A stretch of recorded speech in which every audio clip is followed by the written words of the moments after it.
Assalamualaikum warahmatullahi wabarakatuh. Baiklah, dalam video kali ini saya akan memaparkan tentang materi masa pengenalan lingkungan sekolah, yakni tentang Wiyata Mandala. Arti dan makna wawasan Wiyata Mandala. Wawasan adalah suatu pandangan atau sikap yang mendalam terhadap suatu hakikat. Sedangkan Wiyata adalah pendidikan dan Mandala adalah tempat atau lingkungan. Jadi, Wiyata Mandala adalah sikap menghargai dan bertanggung jawab terhadap lingkungan sekolah sebagai tempat menuntut ilmu pengetahuan. Ada beberapa unsur Wiyata Mandala. Yang pertama adalah sekolah merupakan lingkungan pendidikan. Kedua, kepala sekolah mempunyai wewenang dan tanggung jawab penuh atas penyelenggaraan pendidikan dalam lingkungan sekolah. 3. Antara guru dan orang tua, siswa harus ada saling pengertian dan kerjasama yang erat untuk mengemban tugas pendidikan. 4. Warga sekolah, di dalam maupun di luar sekolah, harus menjunjung tinggi martabat dan citra guru. 5. Sekolah harus bertumpu pada masyarakat sekitarnya dan mendukung antar warga. Selanjutnya terkait dengan sekolah dan fungsinya. Sekolah merupakan tempat penyelenggaraan proses belajar mengajar, menanamkan dan mengembangkan berbagai nilai, ilmu pengetahuan, teknologi, dan keterampilan.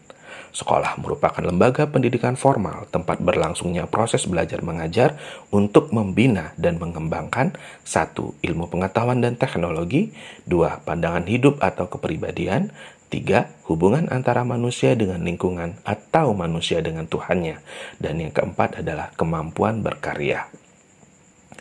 Adapun fungsi sekolah, yakni sebagai tempat masyarakat belajar, karena memiliki aturan atau tata tertib kehidupan yang mengatur hubungan antara guru, pengelola pendidikan, siswa dalam proses belajar mengajar untuk mencapai tujuan pendidikan yang telah ditetapkan dalam suasana yang dinamis. Selanjutnya, ada 3 ciri-ciri sekolah sebagai masyarakat belajar. Yang pertama, yaitu ada guru dan siswa, sehingga timbulnya proses belajar mengajar yang tertib. Kemudian yang kedua adalah tercapainya masyarakat yang sadar, mau belajar dan bekerja keras. Dan ciri yang ketiga adalah terbentuknya manusia Indonesia seutuhnya. Ada beberapa prinsip sekolah. Prinsip sekolah yang pertama adalah sekolah sebagai wadah atau lembaga yang memberikan bekal hidup. Dalam hal ini, sekolah seharusnya bukan hanya sekedar lembaga yang mencetak para intelektual muda, namun lebih dari itu, sekolah harus menjadi rumah kedua yang memberikan pelayanan dan pengalaman tentang hidup, mulai dari berorganisasi, bermasyarakat atau bersosialisasi, pendidikan lingkungan hidup, atau bahkan pengalaman hidup yang sesungguhnya. Kedua, sekolah sebagai institusi tempat peserta didik belajar di bawah bimbingan pendidik. Bimbingan lebih dari sekedar pengajaran. Dalam bimbingan, peran pendidik berubah dari seorang pendidik menjadi seorang orang tua, bahkan menjadi seorang kakak. Prinsip ketiga, yakni sekolah sebagai lembaga dengan pelayanan yang adil atau merata bagi stakeholdernya. Hal tersebut bisa berupa pemerataan kesempatan mendapatkan transfer of knowledge maupun transfer of experience tanpa membedakan baik dari segi kemampuan ekonomi, kemampuan intelijensia, ataupun kemampuan fisik. Prinsip keempat yakni sekolah sebagai lembaga pengembangan bakat dan minat siswa. Prinsip ini sejalan dengan teori multiple intelligence dari Howard Gardner yang memandang bahwa kecerdasan intelektual bukanlah satu-satunya yang perlu diperhatikan oleh lembaga pendidikan, terutama sekolah. Kemampuan bersosialisasi, kemampuan kinestetik, kemampuan seni, dan kemampuan-kemampuan lainnya pun perlu diperhatikan secara seimbang. Prinsip kelima yakni sekolah sebagai lembaga pembinaan potensi di luar intelijensi. Peningkatan kemampuan intelektual, emosional, maupun kemampuan-kemampuan lainnya mendapatkan perhatian yang seimbang. Prinsip keenam, yakni sekolah harus memberikan perhatian serius untuk mengembangkan kemampuan emosional dan sosial, kemampuan berkomunikasi dan berinteraksi, serta kemampuan bekerja sama dalam kelompok, dan lain sebagainya.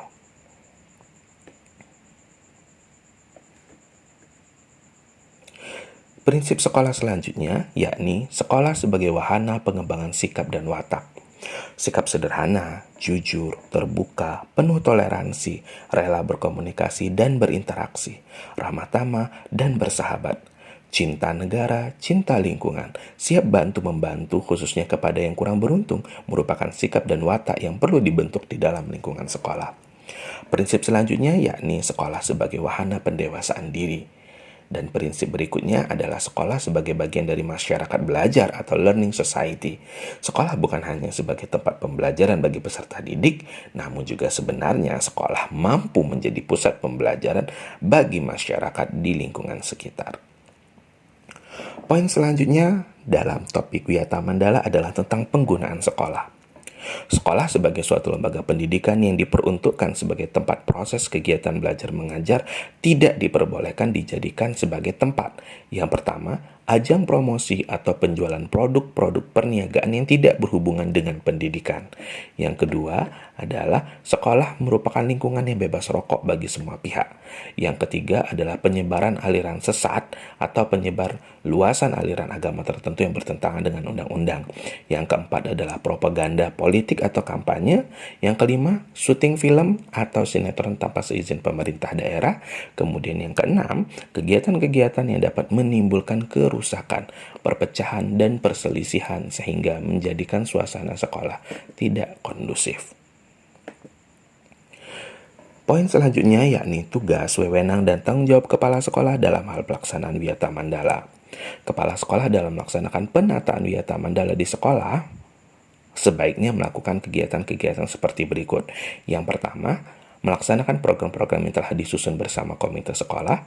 Kedua, menyelenggarakan musyawarah sekolah yang melibatkan pendidik, OSIS, komite sekolah, tokoh masyarakat, serta pihak keamanan setempat. Yang ketiga, menertibkan lingkungan sekolah, baik yang berbentuk perangkat keras, sarana-prasarana, dan perangkat-perangkat lunak. Keempat, mengadakan pertemuan baik rutin maupun insidentil yang bersifat intern sekolah. Kemudian yang kelima, menyelenggarakan kegiatan yang dapat menunjang ketahanan sekolah seperti pramuka, palang merah remaja, paskibraka, kesenian, dan sebagainya. Selanjutnya yakni mekanisme dalam pelaksanaan Wiyata Mandala. Ada dua tahap. Yang pertama adalah tahap preventif, yakni upaya untuk meniadakan peluang-peluang yang dapat memungkinkan terjadinya kasus-kasus negatif di sekolah. Melalui beberapa kegiatan, yang pertama adalah memelihara sekolah dan lingkungan sekolah serta menciptakan kebersihan dan ketertiban. Kemudian yang kedua adalah menciptakan suasana yang harmonis antara pihak pendidik atau staf dan siswa serta penduduk di sekitar sekolah. Yang ketiga adalah membentuk jaring-jaring pengawasan atau kontrol dan razia terhadap kegiatan siswa. Kemudian yang keempat adalah menghilangkan bentuk-bentuk perpeloncoan pada saat masa pengenalan lingkungan sekolah. Kemudian yang kelima adalah meminimalisir keterlibatan kelompok maupun perorangan dalam kegiatan sekolah. Selanjutnya yang keenam adalah mengisi jam-jam kosong dengan pelajaran atau kegiatan ekstra lainnya. Yang ketujuh adalah meningkatkan kegiatan ekstrakurikuler pada masa awal atau akhir semester dan masa liburan sekolah. Kemudian yang terakhir adalah peningkatan keamanan dan ketertiban khususnya pada saat berangkat atau pulang dari sekolah. Kemudian tahapan yang kedua yaitu tahap represif, merupakan upaya untuk menindak siswa yang telah melanggar peraturan-peraturan dan tata tertib sekolah. Upaya represif seperti mendamaikan para pihak yang terlibat perselisihan bersama dengan orang tua atau pendidik atau pembina, kemudian membatasi area tempat terjadinya aksi, kemudian menetralisir isu-isu yang berkembang dan mencegah timbulnya isu-isu baru, kemudian berkoordinasi dengan pihak keamanan apabila terdapat pihak luar sekolah yang melanggar keamanan, ketertiban, dan perbuatan kriminal di lingkungan sekolah. Kemudian yang kelima adalah mengungkap lebih lanjut keterlibatan pihak luar sekolah atau kasus yang timbul dalam menyelesaikannya secara hukum. Kemudian yang terakhir adalah mengikutsertakan para ahli untuk mengadakan bimbingan dan penyuluhan serta memberikan sanksi sesuai tata tertib yang berlaku. Demikianlah pemaparan saya terkait dengan materi masa pengenalan lingkungan sekolah, yakni tentang Wiyata Mandala. Semoga bermanfaat. Mari sama-sama kita sukseskan masa pengenalan lingkungan sekolah menjadi momen yang menyenangkan dan mengedukasi serta bermanfaat bagi siswa-siswi dan kita semua. Terima kasih. Saya akhiri. Assalamualaikum warahmatullahi wabarakatuh.